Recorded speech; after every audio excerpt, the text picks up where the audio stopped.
नमस्कार साथियों। आज हम खड़े हुए हरी खाद के खेत में। ये जो फसल लग रही है इसको हम ढेंचा बोलते हैं, कई जगह इसको डाढून भी बोलते हैं। और इसके क्या क्या लाभ हैं, इसको हम खेत के अंदर लगाएंगे तो हमारी मिट्टी की उर्वरता बढ़ जाएगी।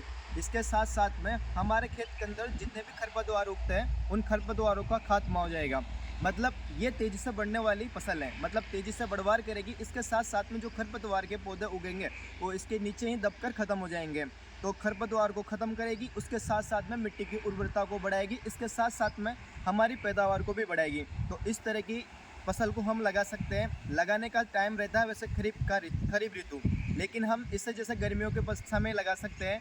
जैसे गर्मी की टाइम हमारे 2-3 महीने रहते हैं, उसमें इस फसल को लगा सकते हैं। तो लगाने के बाद में जब 40 से 45 दिन की फसल हो जाती है तो इसको मिट्टी में दबा देना चाहिए। जैसे रोटावेटर की सहायता से हम दबा सकते हैं। तो इससे क्या होगा, ये मिट्टी के अंदर दब जाएगी और उर्वरता को बढ़ा देगी। इसके साथ साथ में नाइट्रोजन की भी पूर्ति करती है। नाइट्रोजन की पूर्ति कैसे करती हैं, ये हमारी खाद हरी खाद का पौधा है जिसे हम ढेंचा बोलते हैं।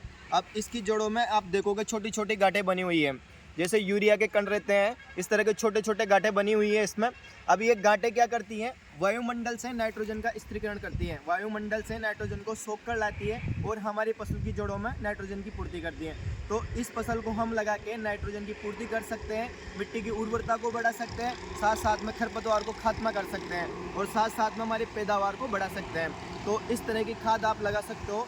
ये 1 बीघा के अनुसार 15 से 20 किलो इसका बीज लगता है। 40 से 45 दिन के अंदर इसको खेत में दबाना होता है। अगर बारिश ऋतु में आप लगाते हो तो अब बारिश ऋतु में लगाने टाइम पर आपको ध्यान रखना है 45 दिन से ये ज़्यादा दिन की नहीं होनी चाहिए, वरना इसके बड़े बड़े डंठल हो जाएंगे तो हमें दबाने में दिक्कत होगी। तो आप 40 से 45 दिन के अंदर इसको दबा सकते हो। धन्यवाद।